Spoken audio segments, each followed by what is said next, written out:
تو اللہ تعالیٰ فرماتے ہیں یہ سب کچھ نہیں. قل اُنَبِّئُكُمْ، ان سے پوچھ لیجئے کہ کیا میں بتاؤں تم کو. پوچھنے کی کیا ضرورت کہ اگر واقعی تمہیں طلب ہے تو پھر ہی تم کو بتایا جائے. اور اگر تم سمجھتے ہو کہ جو دنیا میں ہے وہی سب کچھ ہے، اسی کے پیچھے بھاگنا ہے، تو پھر ضرورت نہیں ہے اس کی. اور یہاں پر یہ جو لفظ ہے نا اُنَبِّئُكُمْ، نبأ سے ہے. نبأ اس خبر کو کہتے ہیں جس میں بڑا فائدہ ہو اور جس کے اندر ایک یقینی بات ہو.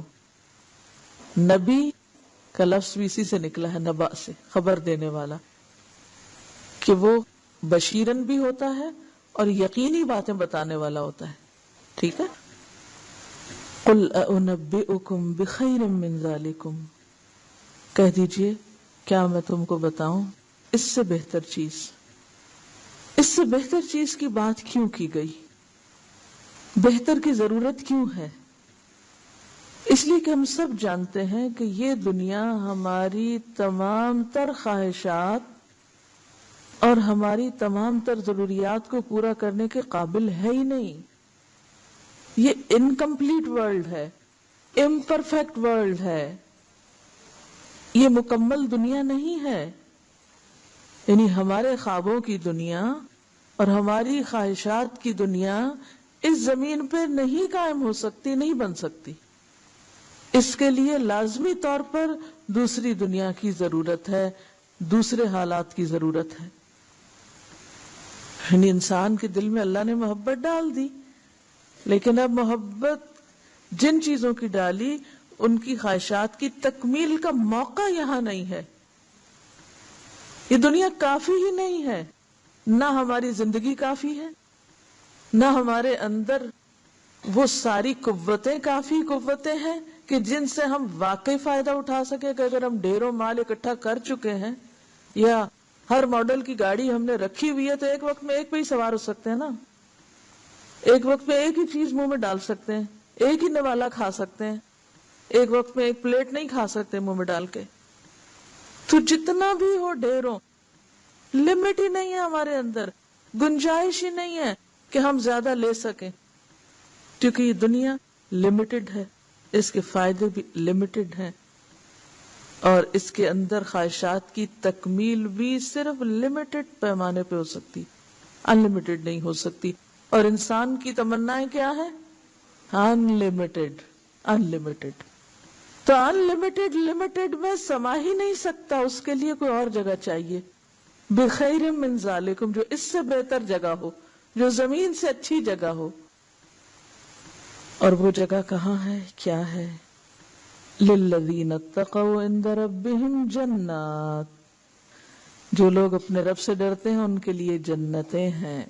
وہ جگہ تو جنت ہے جہاں خواہشات کی تکمیل ہو سکتی ہے. کیسے؟ ہم عام طور پہ دنیا میں چاہتے ہیں نا کہ جو ہم کام کریں فوراً جلدی نتیجہ نکلے، اس کا سامنے آئے. یہ دنیا میں نہیں ہو سکتا. آپ ایک درخت لگائیں، آپ کو انتظار کرنا ہی پڑے گا. اب انتظار کسی کو بھی اچھا نہیں لگتا. وہ محاورہ ہے نا، الانتظار اشد من الموت، انتظار سے بہتر تو مر جانا ہے. موت زیادہ اچھی ہے انتظار سے. یعنی اس حد تک انسان کو انتظار برا لگتا ہے. اب آپ دیکھیے کہ جنت میں کیا ہوگا. مثلا بہت کچھ ہے جنت کے بارے میں، لیکن اس وقت ایک چھوٹی سی مثال سے بات سمجھاؤں گی. حدیث میں آتا ہے اہل جنت میں سے ایک شخص کھیتی کی تمنا کرے گا کہ باغ لگاؤں. سارا کھیتی کا سامان جمع کر دیا جائے گا، پھر کھیتی کا بونا، لگانا، پکنا، کاٹنا، یہ سب چند منٹ میں ہو کے سامنے آ جائے گا.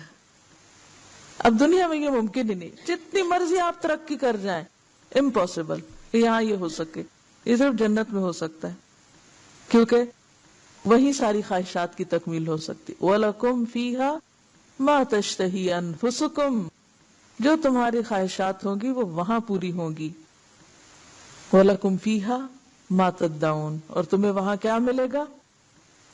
جس کا تم مطالبہ کرو گے، جو تمہارا دل چاہے گا. اور ہمیشہ ایک خاص منظر کھینچا جاتا ہے قرآن میں جنت کا، تجری من تحتها الانہار، جس کے نیچے نہریں بہتی ہوں گی. دنیا میں تو سمندر کے کنارے آپ جائیے، خوف کے مارے برا حال ہوگا. پہلے بھی ہوتا تھا اور اب تو زیادہ ہی. کیونکہ جنت کا امن اس کی نہروں کی خوبصورتی کے ساتھ. یہ جنت کی خوبصورتی اس کے نہروں میں امن کے ساتھ ہے. خالدین فیہا. اور سب سے بڑی بات یہ کہ ہمیشگی. دنیا میں کتنا کچھ بھی آپ بنا لیں, محلات پہ محلات کھڑے کر لیں, آپ ہمیشہ نہیں رہ سکتے. آپ کو جانا ہے واپس, اور وہاں موت ہے ہی نہیں. موت نام کی چیز نہیں, جو ہے وہ ہمیشہ کے لیے ہے. وَأَزْوَاجٌ مُطَهَّرَةٌ. اور پاکیزہ ساتھی. دنیا میں انسان ایک آئیڈیل شوہر اور ایک آئیڈیل بیوی کی تلاش میں کس طرح رہتا ہے, اور عموماً کھٹ پٹ جھگڑے فساد کس لیے ہوتے ہیں کہ آئیڈیل نہیں ملتے. تو مطہرہ کیا ہے؟ آئیڈیل. پاکیزہ ہونے سے انہیں تشبیہ دی گئی, کیونکہ ازدواجی زندگی میں جو سب سے خوبصورت چیز ہوتی ہے وہ دونوں کا ایک دوسرے کے لیے وفادار ہونا اور پاکیزہ ہونا ہے. تو جنتی لوگوں کی, جنتی جوڑوں کی جو تعریف ہے وہ کیا ہے کہ پاک دامن ہوں گے, پاک سیرت ہوں گے, پاک جسم کے ہوں گے, پاک خیالات کے مالک ہوں گے, اچھی عادات کے مالک ہوں گے. لیکن یہ سب نعمتیں تو اپنی جگہ, ان سب سے بڑھ کر وَرِضْوَانٌ مِّنَ اللَّهِ. اللہ کی رضا حاصل ہو جائے گی, جس کے لیے انسان اس دنیا میں تڑپتا ہے. انسان کی ساری کوششیں کس کے لیے؟ کہ اللہ راضی ہو جائے. اور یہ اس کو دنیا میں نہیں پتا چل سکتا کہ وہ راضی ہے کہ نہیں. اب دیکھیں, آپ اچھا سا کھانا جب پکاتے ہیں تو کیا اس کے اچھے ٹیسٹ سے آپ کو خوشی ہوتی ہے, یا جن کے لیے پکایا ان کی رضا سے؟ ان کی رضا سے. ورنہ عام طور پر تو یہ ہوتا ہے کہ پکا کے پھر کہتے ہیں کھانے کو خود تو دل ہی نہیں چاہ رہا. دل اسی سے بھر جاتا ہے جب سارے کہتے ہیں بہت اچھا پکا ہے. تو قیامت کے دن بھی انسان دنیا میں جن چیزوں کے پیچھے دوڑ رہا ہے, یہ جنت میں بھی جن چیزوں کو وہ بہت خوبصورت سمجھتا ہے, ان کو پا کے اگرچہ خوش ہوگا, لیکن اس سے بڑی خوشی ایک اور چیز میں ہے, اور وہ ہے وَرِضْوَانٌ مِّنَ اللَّهِ. اب دیکھیے کہ اصل بات یہ ہے کہ انسان اس کائنات کی سب سے بڑی چیز ہے. یعنی اس دنیا میں جتنی بھی مخلوق ہے, مخلوقات میں سے سب سے بڑی چیز ہے. سب سے زیادہ عزت اللہ نے انسان کو بخشی, فرشتوں کو سجدہ کروا دیا انسان کے لیے. اب اتنی بڑی چیز اپنے سے چھوٹی چیزوں کو پا کے کیسے خوش ہو سکتی؟ یہ صرف دھوکہ ہوتا ہے, بھول ہوتی ہے آپ کی. کیا آپ کو سونے کا سیٹ مل گیا تو آپ خوش ہو جائیں گے ہمیشہ کے لیے؟ نہیں. سونا آپ سے کم تر چیز ہے.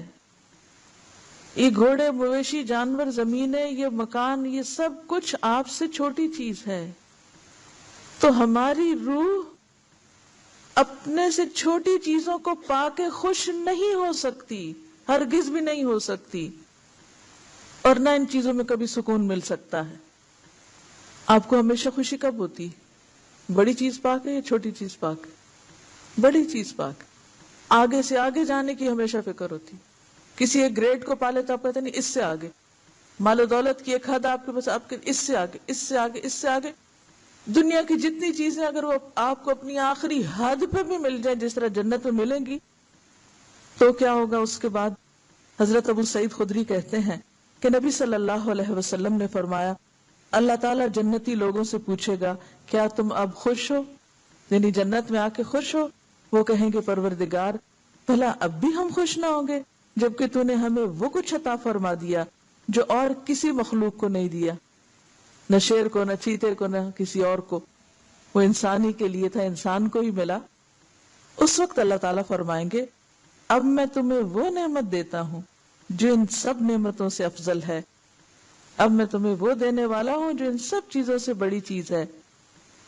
تو لوگ کہیں گے بھلا ان نعمتوں سے افضل اور کون سی نعمت ہو سکتی, اس سے بھی زیادہ کچھ ہے. یعنی جنت میں تو وہ ملے گا جو انسان امیجن بھی نہیں کر سکتا. جب وہ پا لے گا تو کہے گا ہم تو سوچ ہی نہیں سکتے اس سے بھی بڑی کوئی چیز ہے. تو اللہ تعالیٰ فرمائے گا وہ نعمت میری رضامندی ہے, اب میں اپنی رضامندی تمہیں نصیب کرتا ہوں, اس کے بعد میں کبھی تم سے ناراض نہیں ہوگا, اس کے بعد کبھی تم سے میں ناراض نہیں ہوں گا. اب دیکھیے ایک مثلاً ایک عورت کی شادی ہوتی ہے، اس کو نیا گھر ملتا، نئے کپڑے، نئی جیولری، ہر چیز نئی نئی بہت اچھی، کہ شوہر اس سے خفا ہے، شوہر اس کو دیکھتا ہی نہیں، اس سے بات ہی نہیں کرتا، اس سے تعلق ہی قائم نہیں کرتا. بعض اوقات ایسا بھی ہوتا نا، ساری دنیا رش کر رہی ہوتی ہے ایک دلہن پہ، کتنی خوبصورت لگ رہی تھی، اتنا زیور ملا اس کو، فلاں مکان اس کے نام لگ گیا، اتنی گاڑیاں، اتنی خوشی، اتنی سہولت.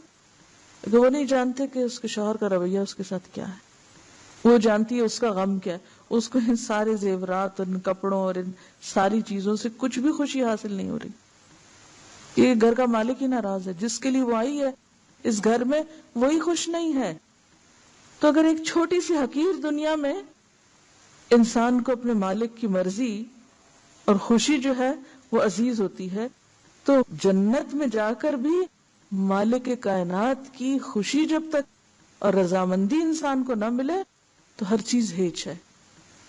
اسی لیے اللہ تعالیٰ بخیر من ذالکم میں پہلے تو جنت اور اس کی نعمتوں کا ذکر کرتے ہیں، ازواج مطہرہ کا ذکر کرتے ہیں، کیونکہ بڑا سا محل بھی اور اگر وہ خالی ہو تو مزہ نہیں آتا نا، کمپینین کی ضرورت ہوتی ہے. تو اچھے کمپینین بھی مل جائیں گے، نعمتیں بھی ہیں، اچھے کمپینینز بھی ہیں، لیکن یہ سب کچھ بھی کافی نہیں، کیونکہ انسان کی روح اس سے بڑی چیز کو چاہتی ہے، اور وہ ہے اللہ کی ذات، اللہ کی رضا. تو جو لطف بندہ مومن کو ایمان لا کے دنیا میں نصیب ہوتا ہے، اس کا اختتام وہاں جا کر ہوتا ہے، اور جب وہ مل جائے گا پھر باقی ساری چیزیں چھوٹی نظر آئیں گی.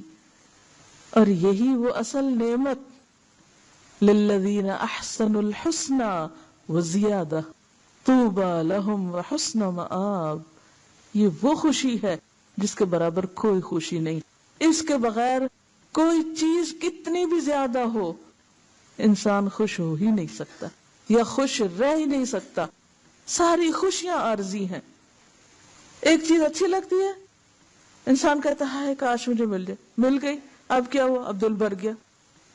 بالکل ایک بچگانہ طرز عمل ہوتا ہے. بچے روتے ہیں، چیختے ہیں، چلاتے ہیں، وہ فلاں کھلونا لینا ہے، لے لیتے ہیں، 2-4 دفعہ کھیلتے ہیں، پھر پھینک دیتے ہیں، ردی میں جا پھینکیں گے، توڑیں گے، پھوڑیں گے، پرواہ نہیں.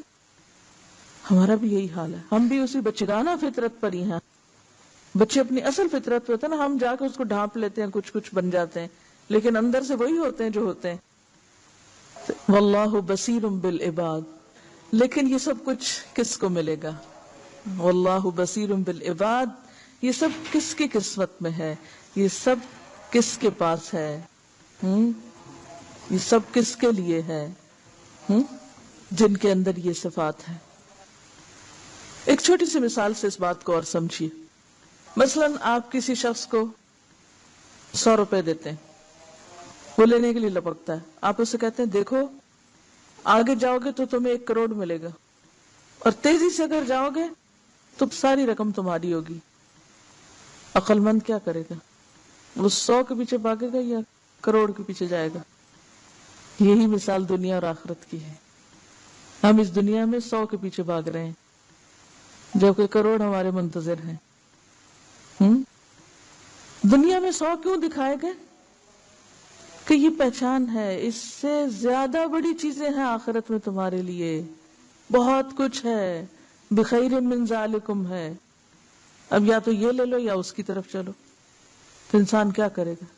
میں اس کو چھوڑ سکتا ہوں، میں اس کو نہیں چھوڑ سکتا. وہ ہے اصل عقل مند انسان جو 100 چھوڑ کر کروڑ لینے والا ہو اور اس کے لیے سٹرگل کرتا ہو، اس کے لیے بھاگ دوڑ کرتا ہو. اور جو شخص اس حقیقت کو نہ سمجھے وہ بچے کی طرح 100 پہ ہی بہل جائے گا. تو جو شخص دنیا کی چیزوں میں گم ہو گیا وہ اپنی آخرت کو کھو بیٹھے گا. آخرت کو پانے کے لیے محتاط ہو کے چلنا ہوگا، سمجھداری کا ثبوت دینا ہوگا. ایک دفعہ تلاوت اور سنیے کہ کیا چاہیے ہمیں اس جنت کے لیے. ہر قیمتی چیز کی قیمت ادا کرنا ہوتی ہے. You have to pay the price. یہ قانون فطرت. اگر آپ زمین میں بیج نہیں ڈالیں گے کیا آپ پودا نکال سکتے اس سے؟ کوئی پودا نکلے گا آپ سے؟ پانی نہیں پیئیں گے پیاس بجھ جائے گی آپ کی؟ کھانا نہیں کھائیں گے بھوک ختم ہوگی آپ کی، سوئیں گے نہیں تھکاوٹ اترے گی آپ کی. اسی طرح اس دنیا میں قیمت نہیں دیں گے تو کل جنت نہیں پا سکیں گے. وہ قیمت آج دینا ہوگی ہمیں اس کے لیے تیار کرنا ہے اپنے آپ کو.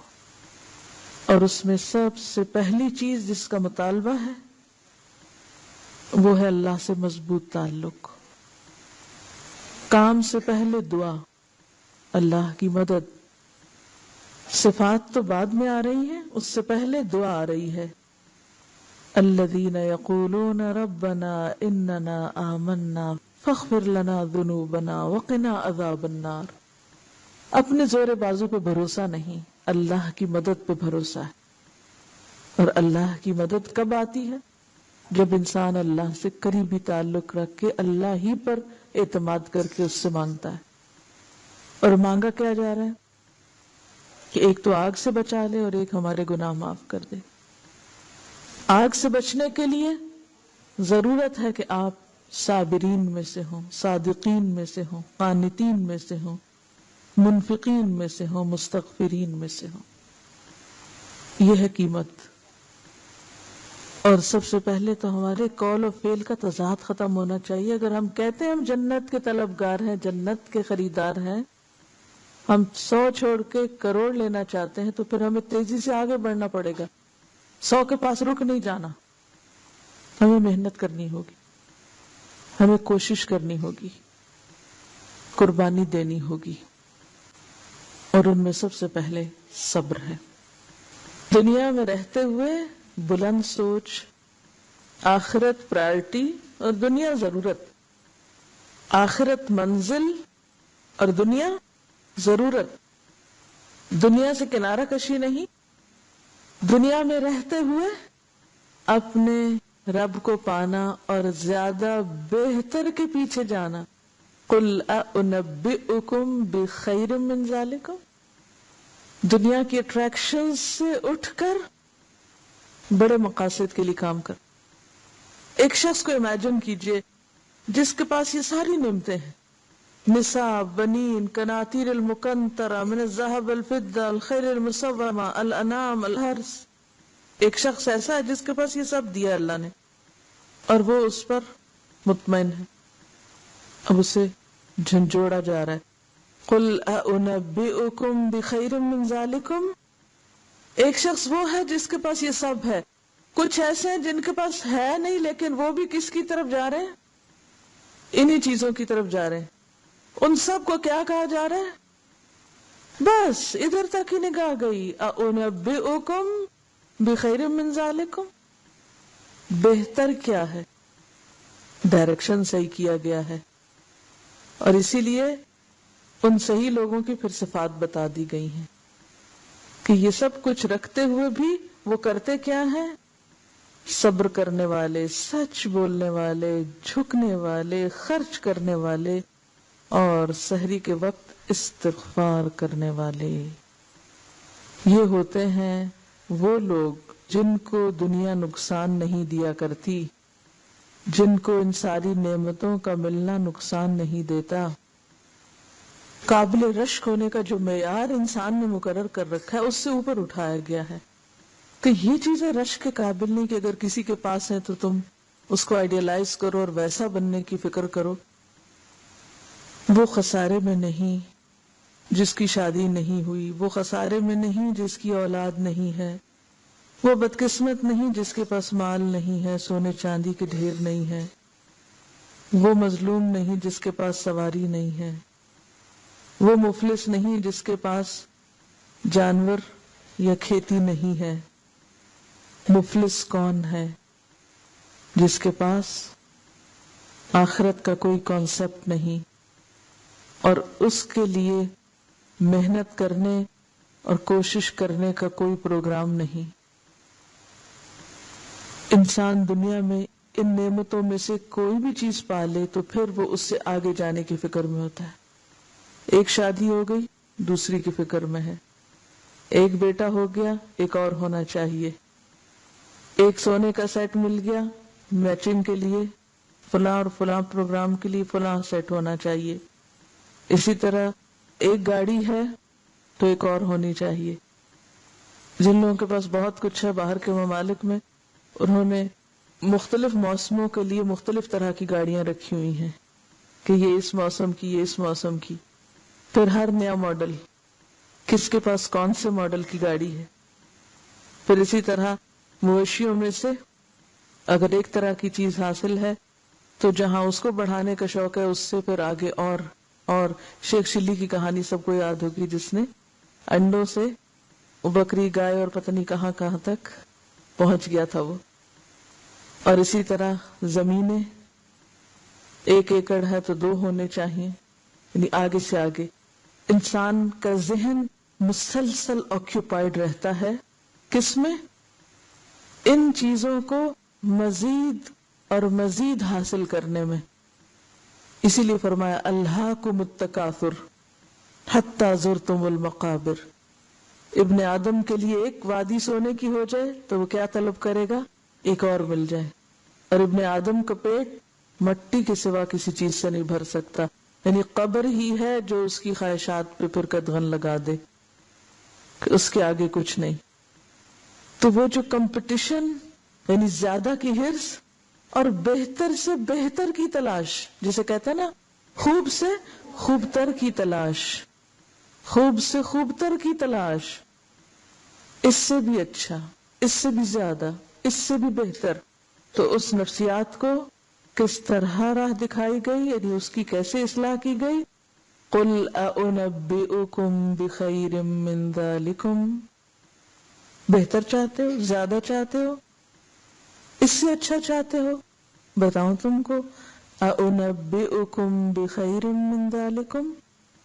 بخیر من ذالکم یہ ہے مرکزی نقطہ کہ جو کچھ ہمیں ملا ہے اس سے کہیں زیادہ بہتر بھی ہے. اس کے لیے کیوں غم کرتے ہو اور اسی کے لیے کیوں سرگرداں ہو؟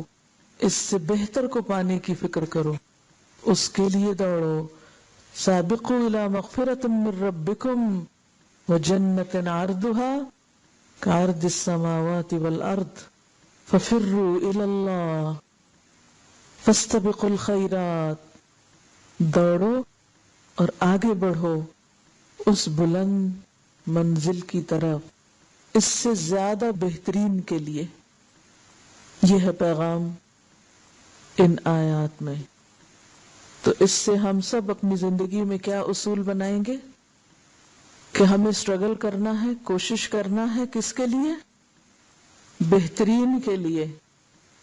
صرف بہت یا بہتر پر ہی نہیں رک جانا، بہتر پر قناعت نہیں، بہترین کی طرف دوڑنا ہے. اور وہ بہترین دنیا میں نہیں، وہ آخرت میں ہے. اسی روز و شب میں الجھ کر نہ رہ جا کہ تیرے زمانوں مکان اور بھی ہیں. صرف یہیں کے غم نہ کھاؤ، اس سے آگے کی بھی سوچو. اس سلسلے میں ایک خوبصورت دعا ہے، اللہم اجعل حبک احب الاشیاء الی واجعل خشیتک اخوف الاشیاء عندی واقطع عنی حاجات الدنیا بالشوق الى لقائک واذا اقررت اعین اہل الدنیا من دنیاہم فاقرر عینی من عبادتک. اللہ مجھے اپنی محبت ہر چیز کی محبت سے زیادہ دے دے، اور مجھے اپنا خوف ہر چیز کے خوف سے بڑھ کر عطا کر دے، اور اپنی ملاقات کے شوق میں مجھے دنیا کی حاجات سے بے نیاز کر دے. اور جب دنیا والے اپنی دنیا کی چیزوں سے آنکھیں ٹھنڈی کر رہے ہوں، خوشیاں منا رہے ہوں، تو میری آنکھوں کو اپنی عبادت میں ٹھنڈا کر دے. میری آنکھوں کی ٹھنڈک اپنی عبادت کو بنا دے. ہم سب اپنا حساب لیں، جائزہ لیں، کیا واقعی اللہ کی عبادت، اللہ کا ذکر، دین کی مجالس ہمیں دنیا کی مجالس اور دنیا کی رونقوں اور دنیا کی خوشیوں اور دنیا کی نعمتوں سے زیادہ محبوب ہیں؟ کیا نماز میں بھی اتنا ہی دل لگتا ہے جتنا کسی دنیاوی دوست کے پاس بیٹھ کر گپ شپ لگانے میں؟ کیا ایسا لطف آتا ہے؟ کسی دوست کے فون آنے کا جب انتظار ہوتا ہے تو فون کی گھنٹی کی طرف یا اس آواز کی طرف جس طرح دوڑتے ہیں، کیا آذان کا بھی ایسا ہی انتظار ہوتا ہے؟ اور آذان کے سننے پر نماز کی طرف بھی ایسے ہی دوڑتے ہیں؟ پھر دنیا کی کسی حقیر سے حقیر چیز کے جانے پر جو غم ہمیں لاحق ہوتا ہے، کیا کسی نماز کے چھٹنے یا کسی نیکی کے موقع کے ہاتھ سے جانے پر بھی ہمیں کوئی ایسا ہی غم لاحق ہوتا ہے؟ ہم سب کو اپنا حساب لینے کی ضرورت ہے تاکہ یہ جان لیں کہ وہ جو محبت کے بڑے بڑے دعوے ہم اللہ سے کرتے ہیں ان میں کتنی سچائی ہے، کہیں ہم اپنے آپ کو دھوکہ تو نہیں دے رہے؟ کیونکہ یہ بھی تو خود کا دھوکہ ہو جاتا نا، ایک لفظ ہم اتنی دفعہ بول لیتے ہیں کہ پھر ہمیں یقین آ جاتا ہے کہ ہاں ہم تو کر ہی رہے ہیں، یہ بات ہمارے بارے میں نہیں ہے۔ کہیں ایسا تو نہیں کہ ہم کہتے کچھ ہوں اور عملاً کچھ اور کرتے ہوں؟ کسی شادی کی تیاری، انتظار اور اس میں شرکت کا شوق اور اس کے لیے دوڑ، اور کسی دین کی مجلس کی طرف جانے کا شوق اور دین سیکھنے اور طلب علم کے لیے بھاگ دوڑ، ہے کچھ کمپیرزن؟ شادی اٹینڈ کرنا ہو تو رات کو بھی گھر سے نکلنے میں کوئی ہار نہیں، بچوں کو نشے کی دوا پلا کے بھی نکلنا ایٹیکیٹس میں شامل ہے۔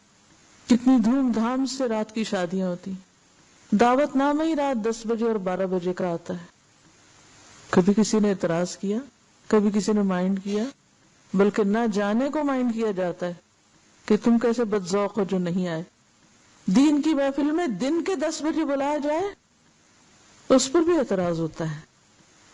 یہ کیسا دین سکھا رہے ہیں کہ بچے گھر چھوڑ دو اور گھر کی ذمہ داریوں سے بھاگ نکلو اور پھر دین سیکھو۔